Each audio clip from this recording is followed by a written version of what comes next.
you. So the floor is yours, Mandela. Absolutely. I want to thank you so much for having me. I want to thank you so much for putting together this town hall discussion. This is the most important election of our lifetime. Democracy is quite literally on the ballot. And with that, I like to say that my path here is different than most. I was born in one of the most challenged communities in this entire state, in this entire country. It was the most impoverished zip code, and it was the nation's most incarcerated zip code. Still is, in fact. I don't come from wealth. I don't come from a well-connected or a political family. I grew up right in the heart of the city of Milwaukee in a proud union household. My dad worked third shift on an assembly line, and my mother was a public school teacher. And those jobs were the ticket to the middle class for us.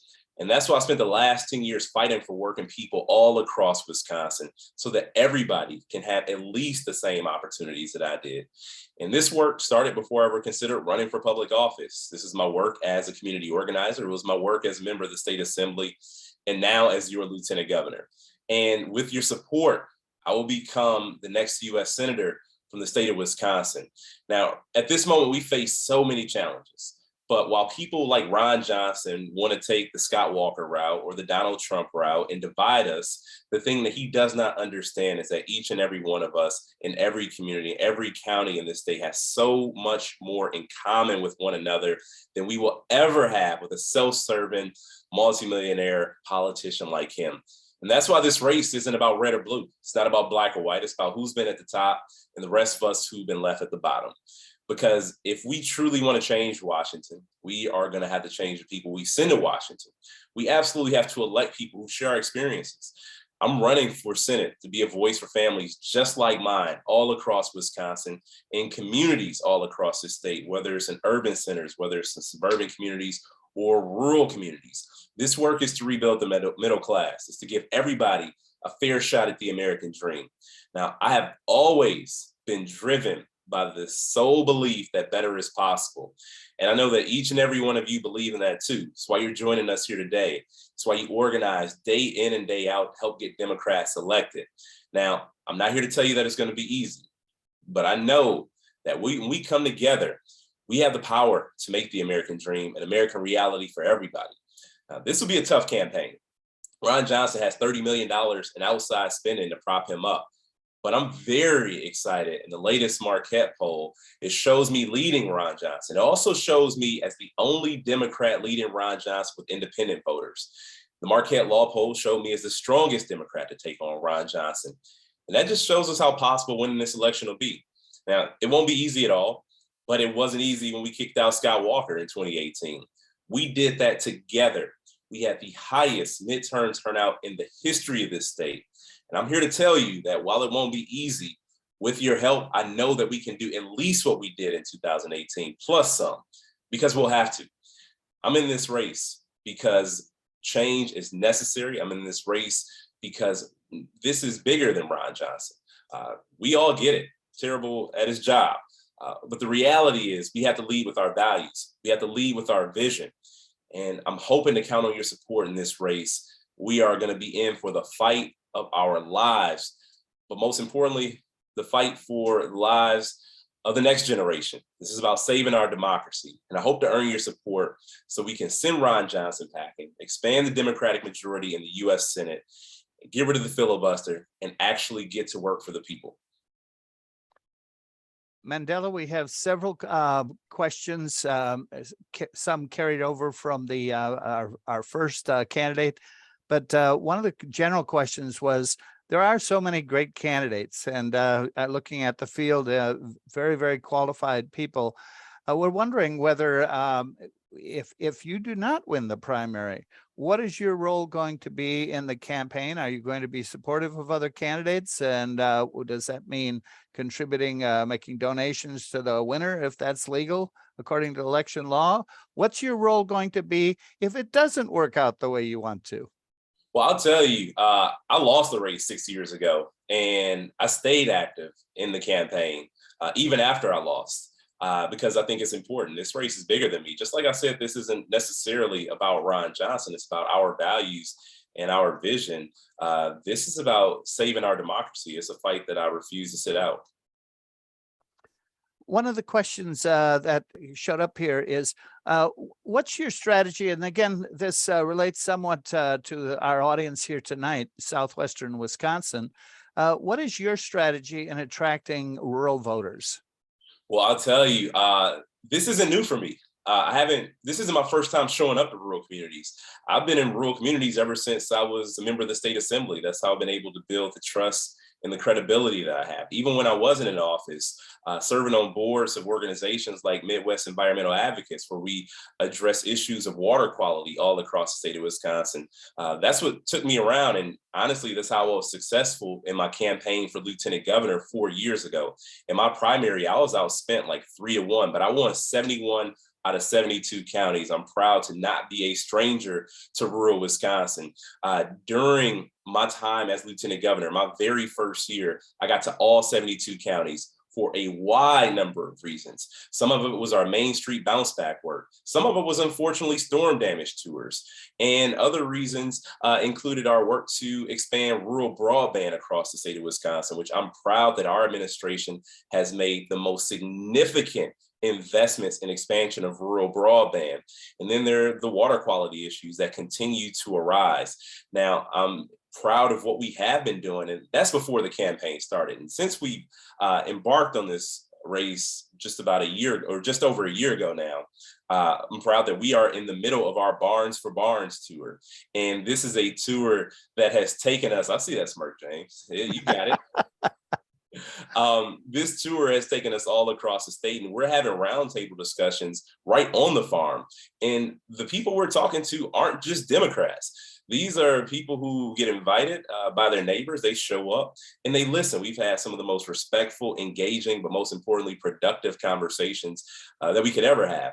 And at the end of the day, I have been reminded after each person that I've talked to that we do have so much more in common, regardless of where we're from. That politics of division that only people like Ron Johnson benefit from, it is hurting our family farmers just as it is hurting people in the same neighborhood that I was born in.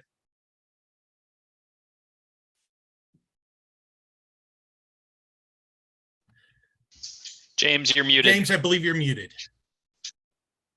You know, you'd think I'd get better at that. One of the questions out here is, as Lieutenant Governor, one of your responsibilities was addressing climate change. And there's a lot of what you've discussed already, has touched on that. But how will you address this issue in the Senate? What do you see your role being once you're elected? Well, I'll tell you, the work that we did on the climate change task force that laid a pathway for Wisconsin to become a leader in addressing climate change. One, we finally got our Office of Environmental Justice off of the ground, which I'm incredibly proud of. We are one of the only Great Lakes states to not have had that office. I want to say Ohio and Indiana were the other two. With that said, this is an office that is going to work with our farmers, work with our indigenous community, and also work with other marginalized communities to make sure that further harm isn't done, but also involve them in the process and in the conversation about the best direction forward for us all. And for the very first time, the state has a clean power plan, a path to 100% renewable energy. And with that, the work that we have been doing, we assume no help or very little help from the federal government. The steps that we have been taking already, the steps that we plan to take, just were those that we can do as a state alone. And I know firsthand what federal support, what support from Congress could mean for that work. Now, the infrastructure bill is going to go a long way to help us out with some of the environmental projects, some of the clean energy projects we look to implement. Last year, we had the biggest year for solar in the history of this state. Now, it is a cause for celebration, but it also shows how little had been done with the previous administration. So with that being said, fighting for everything we can possibly get from Congress to make sure that our projects can be funded, and we can also move up our goals so that we can get to 100% renewable energy in a much quicker timeline. That's one of the main reasons I want to I'm running for the US Senate, so that we can have some real urgency in the fight for climate change. My generation is dealing with the impacts, the generation after mine. There's only one millennial in the US Senate right now. And this just speaks to the broken nature of the US Senate. The people there don't truly understand what we're going through. It is a millionaires club that needs to be broken up. And this is the feedback I've gotten from people, no matter where I visit, no matter what part of the state I'm in, because it feels like the Senate has been leaving us behind. Mandela, are there any issues that you feel are maybe not getting the public attention? You know, when we talk about climate change, when we talk about women's rights, there's a lot of press on those. But are there issues that you have a strong interest in where you're going to have to play a role in educating people to the importance of those issues? And is there something in particular that you would like to address? Food systems. Food systems. That's the easiest answer. Our food system is as broken as the US Senate itself. The time and the miles that our food travels before it gets to a plate. And I'm proud that over 2 consecutive budgets, we have included funding for our farm to school program to get fresh food into our schools. And then the farm to table program, which helps us connect our farmers, small family farmers, to more markets across the state. And Wisconsin has the second most organic farms in the entire country. And yet we still have food deserts, food insecurity, and also just an abundance of low quality food options in too many communities when there is fresh, healthy food being grown less than 100 miles away from these same exact places. We need to change incentive structures in the farm bill to make sure that we are actually incentivizing, one, the small family farmer, but also more responsible, sustainable agriculture practices.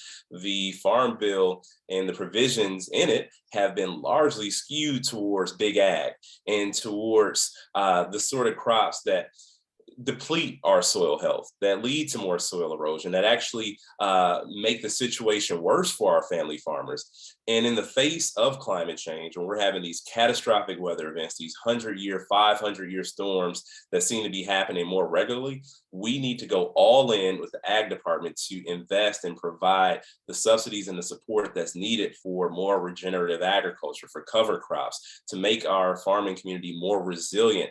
And also, these steps that we take to protect our farmers will also help us do more to capture carbon and to slow down the impacts of climate change. Another question that's on here is, when you're talking to Republican voters, and you certainly can tell there's some very strong opinions out there, and we want to keep things as positive as possible. But when you're dealing to Republican voters, what's your appeal to them to get them to consider you as a serious candidate and to cross over and to vote in the general election, should you wind up being the candidate? What's going to be your appeal to Republicans in Wisconsin? Well, the appeal to Republicans in Wisconsin is showing up not in a purely political sense. We lay out the issues, we talk about the challenges, we talk about the things that are actually happening and how it impacts them. We have so many people in this state and in this country that vote against their interests because of certain sound bites that they get from Republicans. And that's one thing they do a good job at. They have a very condensed message that is easily digestible. And unfortunately, as Democrats, we tend to overthink and overexplain, like I'm doing right now in this moment. But the fact is, we talk about the issues that matter the most, whether it's healthcare, being able to see a doctor, not worry about a surprise bill, the cost of prescription drugs. We talk about having good schools to send your children to.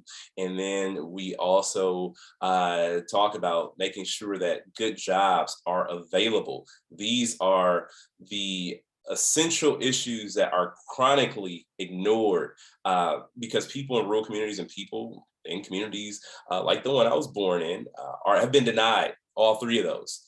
And so with that being said, we don't necessarily look at it through a partisan lens. We look at it through a lens of opportunity. And it goes back to what I said earlier. It's not always about left or right, red or blue. It's about people who've been at the top and the rest of us who've been left at the bottom. And that probably leads into the last questions that I have for you is, if you win the primary and you're in a televised debate with Ron Johnson, what would your closing statement be to And it says here to discourage voters from voting for Ron Johnson. But let's look at the positive side of this. Why are they going to vote for you? What's that closing statement? So I'm glad you phrased it that way, because we won in 2018, not just by talking about how bad Scott Walker was. We did that in 2012 in the recall. We did that in 2012 for his reelect, and it didn't work. We lost every time. We won when we led with our values and our vision. And that's exactly what we plan to do now, showing up in every community, leaving no stone unturned, not taking a single vote for granted, because any vote we take for granted is a vote that we will lose. But we are campaigning, talking about rebuilding the middle class, the same middle class that gave me an opportunity to be here as your lieutenant governor, as a proud product of the city of Milwaukee, one of our most challenged communities. And with that being said, I believe that every child growing up in this state deserves at least that same opportunity. People don't want a handout. People just want a fair shot. And people know that they won't get that fair shot as long as Ron Johnson is in office. But he is only one small part of the problem. If we want to change Washington, we have to change the people we send to Washington, people who truly understand what we're going through. And one last very quick comment. If people want to get in touch with you, and I hope that a lot of people will want to, what's the best way for them to do that? I know we've never seen anything on social media or the media, but what's the best way to be supportive and to find out more about your campaign? Well, thank you so much for that. Please take a moment to go to www.mandelabarnes.com. All right. Well, thank you so very much for joining us. Good luck with the campaign.